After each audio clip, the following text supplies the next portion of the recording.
Nous voici maintenant sur la côte amalfitaine. Pour moi, c'est la plus belle côte du monde, point final. C'est vraiment un lieu de rêve. Et pourtant, c'est une petite route d'à peine 80 km, mais qui est célèbre dans le monde entier. Voyez, des montagnes abruptes avec des maisons de couleur pastel qui ont l'air de s'agripper aux rochers. Pendant que le bus Traditour se faufile sur la route sinueuse, on a les yeux rivés sur ce paysage exceptionnel. On s'arrête le temps de boire un bon jus frais et s'imprégner de ce tableau majestueux. De toute notre virée en Italie, cette balade sur la côte a généré le plus grand nombre de wow à la minute. Aujourd'hui, Traditour nous fait traverser le golfe de Naples, destination Capri, l'île paradisiaque célébrée par les empereurs romains. Comme eux, vous serez éblouis par ce décor sublime. Déjà, le port est très sympathique avec ses petits cafés et ses drôles de taxis. Un des points forts de Traditour, c'est la qualité et l'originalité de ses itinéraires, même dans un lieu touristique comme Capri. En passant à travers ce jardin magnifique, nous débouchons sur une grande terrasse qui surplombe la mer. Et de là, on embrasse un décor absolument splendide. Paola, pourquoi les gens du monde entier, pendant des siècles et des siècles, veulent venir voir Capri? Ah bah, vous voyez tout seul qu'est-ce que c'est Capri. C'est la beauté du paysage, c'est la nature, l'accueil des gens. Vous avez le soleil toute l'année, on y mange bien, on a tout ce qu'il faut. Après avoir admiré les hauteurs de Capri, on s'embarque pour une balade mémorable en petit bateau privé autour de l'île.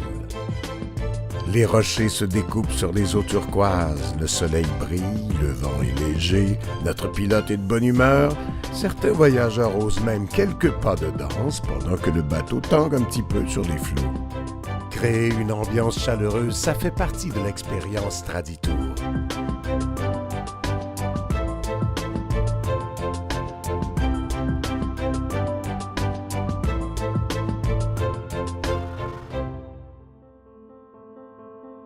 Après cette journée mémorable à Capri, le circuit Traditour s'arrête maintenant à Naples, la turbulente grande ville du Sud avec son centre historique le plus vaste d'Europe.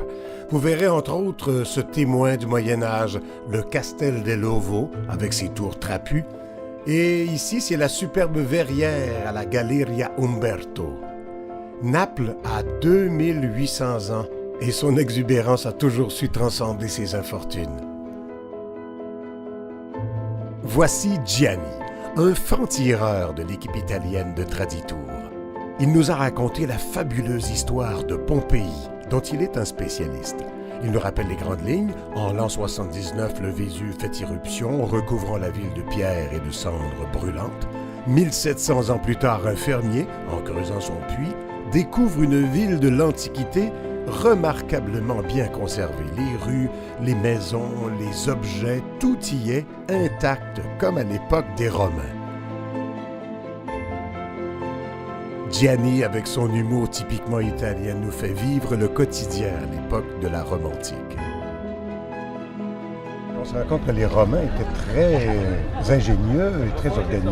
C'est des gens vraiment très bien organisés. Déjà, on le voit sur le modèle du tracé ponémien, la ville qui était conçue comme les villes modernes avec des voies est-ouest, nord-sud qui ressemblent énormément aux villes d'aujourd'hui.